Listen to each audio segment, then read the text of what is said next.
मराठ्यावर तुम्ही कारवाई तर करा. शांततेत येणाऱ्या मराठ्यात देतील शांततेत उत्तर तुम्हाला.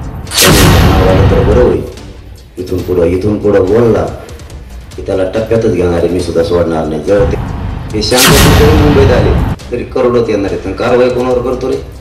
तो आमच्या अन्नात माती कालायचं नको काम करू. मराठ्याला आरक्षण मिळत नाही म्हणतो. कधीतरी जातीचा कळवाळा येऊ दे.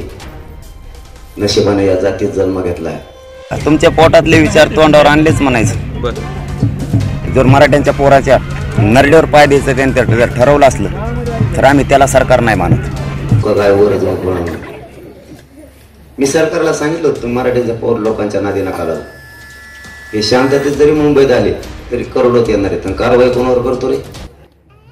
तो यावर कारवाई करायचं जर मागं लागले ना, तो ह्या गावचेच मराठी तो राजकीय सुपडा साफ करते. हो, मराठ्याचा जर नादी लागला तर गप्प बसलाय मराठी तोवर गप्प बसून दे. तू नीट राहा. तू खाय. तो लय मोठं खाल्लेलं. तू कशाला इकडे आलेला आहे सगळ्या मराठ्याला माहिती. तो पाप धुवायसाठी आलेला आहे. तो आमच्या अन्नात माती कालायचं नको काम करू. मराठ्याला आरक्षण मिळत नाही म्हणून तो कुठं काही सांगायला लागला. त्याची बाजू ओढितो का एकटी? ते येवल्याची अडपटाची. त्याची बाजू ओढू नको. कधीतरी जातीचा कळवाळा येऊ दे. नशिबाने या जातीत जन्म घेतलाय. कमीत कमी या जातीसाठी एखादा पाऊल उचल. नुसतं स्वतःच्या स्वार्थाचा नको पाऊल उचलू. जर तू स्वतःच्या स्वार्थाचं पाऊल उचलायला गेला ना, मराठी राजकीय करिअरमधून जिंदगीतून तुला उठवी देईल. कारण मराठ्यांनी ज्याचे नादी लागलेत, मराठ्यांनी जर ठरवलं ना तर मराठ्यांनी आत्तापर्यंत चांगल्याचा बंदोबस्त केला आहे. तू तर कोणत्या झाडाचा पाला नाही. तुझ्यावर मराठी आणखीन बोललेले नाहीत. पण तू जर तुझं जुनं पोटातलं पाप दाखवायचा प्रयत्न करायला लागला ना आणि तुझी गटारगंगा पोटातली ते विचार जर तू मराठ्यांपुढं वकायला लागला ना तर मराठी तुला नीट करायला सुद्धा मागं पुढं बघणार नाही. त्यांनी भानावर आलं तर बरं होईल. इथून पुढं बोलला की त्याला टप्प्यातच घेणार आहे. मी सुद्धा सोडणार नाही. जर त्याने उद्या आज काल बी बोलला असं मीडियाच्या बांधवाच्या माध्यमातून कळाले गप्प बसला तर ठीक. नाहीतर उद्यापासून तुझ्या सुद्धा मागा लागणार. सोडणार नाही. बघू ना मग.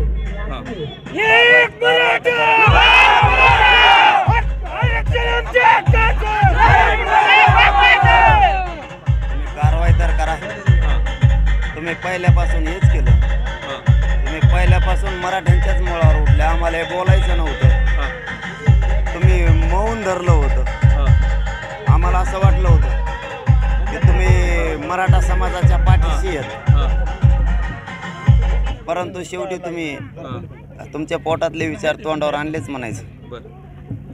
पहिल्यापासून तुम्ही मराठ्याच्या विरोधातच काम केलं. 10-5 जण जवळ ठेवले फक्त आणि बाकीच्या करोडोच्या संख्येनं मराठ्यांचं तुम्ही वाटोळं केलं. ठीक आहे, बघू तुमचा पण पुरावा होतोय का. मराठ्यावर तुम्ही कारवाई तर करा.